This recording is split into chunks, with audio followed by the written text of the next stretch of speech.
This is the WJTS News. I'm Charlotte Olson.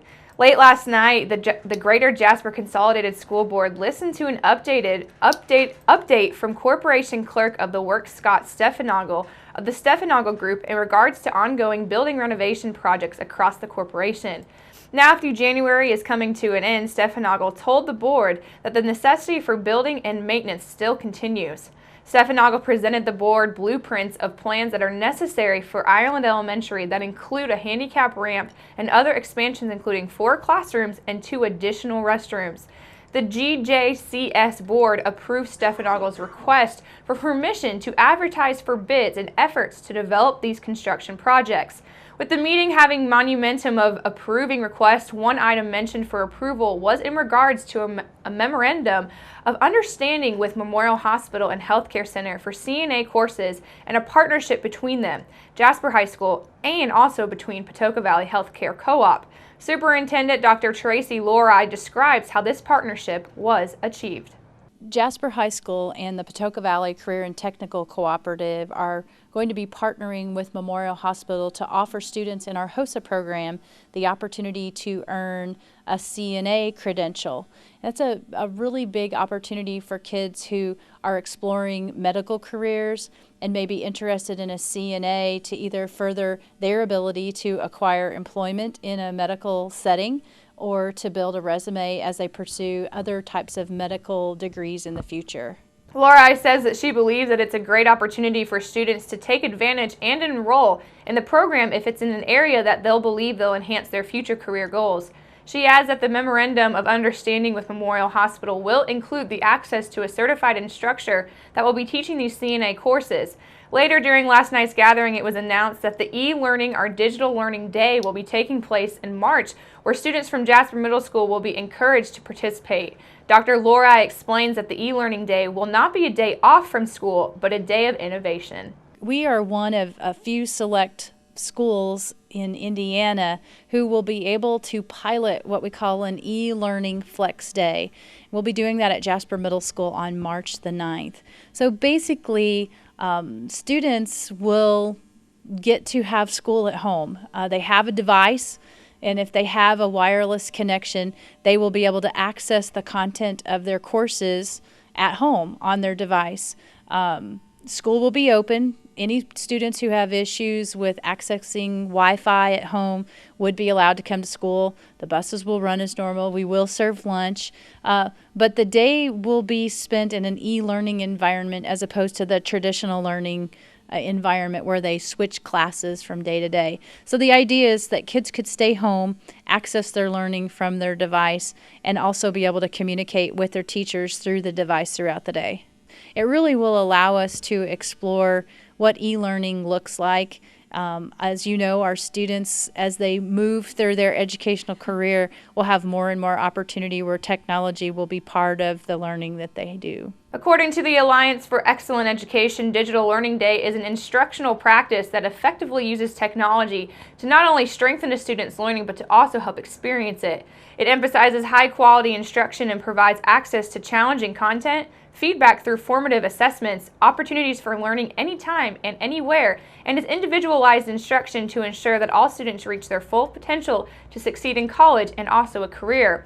Also last night, Lori announced that snow makeup days will include February the 15th, March the 18th, and March the 28th. Another date for parents to consider is the kindergarten registration day for students at Ireland Elementary School.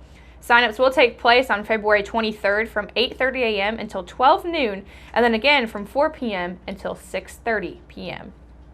The names of the newest members of the DuBois County Business Hall of Fame have been revealed. During a news conference Tuesday morning at the Vincennes University Jasper campus, it was announced that the Best Home Furnishings Chairman Clement Longy and Alvin C. Ruxer, the founder of Jasper Engines and Transmissions, were selected as this year's honorees. Dr. Chris Gray, the Dean of Vincennes University Jasper campus and facilitator of this year's Laureate Selection Committee, says that Longy and Ruxer were and still are strong leaders who made a significant impact on the DuBois County community.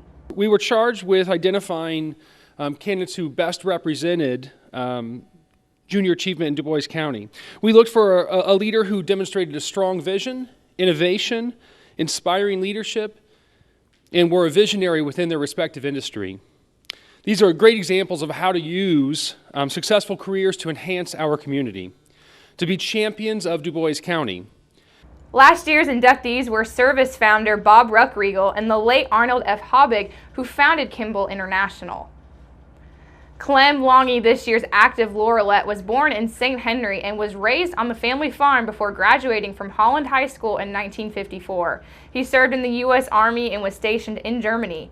Clem and his wife, Mary Catherine, married after his return home, and in 1962, he and some co-workers decided to start their own company that would be known as Best Chairs. He and his partner, Ernie Prechtel, reupholstered truck seats and residential chairs in an old cannery building near Brettsville. The business struggled early but has been profitable for the last 53 years. The Longy family brought out the Prechtels and have been the sole owners of the business since 1988. Today, Best Home Furnishing employs nearly 1,000 people in 5 southern Indiana locations. Clem is semi-retired and serves as the chairman of the board of directors. His 4 children serve as executives and leaders of a company that produces more than 4,000 pieces of furniture a day. Clem and Mary's philanthropic activities are locally focused, quiet, and very significant. Perhaps their most public and heartfelt gift came in the form of a lead donation leading to the creation of the Longy Foos Cancer Center at Memorial Hospital in Jasper. Historical laureate Alvin C. Ruxer was an entrepreneur who was involved in many business ventures in Du Bois County. Most notable was his founding of Jasper Engines and Transmissions and Ruxer Ford, which combined to employ more than 1,000 people locally. Ruxer also owned and operated an American saddlebred horse farm that was recognized throughout the nation and was well known for his breeding and training facilities. He started Jasper State Bank, now known as Fifth Third Bank, and served as chairman until his death in 1991.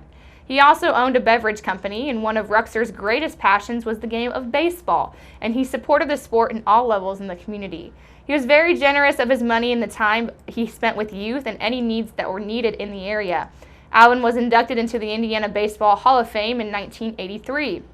Alvin and his wife Hilda gave to the areas of medicine, education, sports, and religion.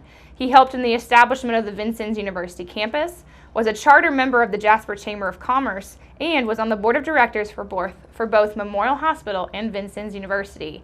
In recognition of his generosity, both the 9-hole golf course along South Clay Street in Jasper and the baseball home of the Jasper Wildcats are named in his honor. The Du Bois County Business Hall of Fame induction ceremonies will take place during a breakfast ceremony beginning at 7:30 a.m. Thursday, May the 19th at the Huntingburg Event Center. Keep it right here because up next we're going to take a look at your weather summary.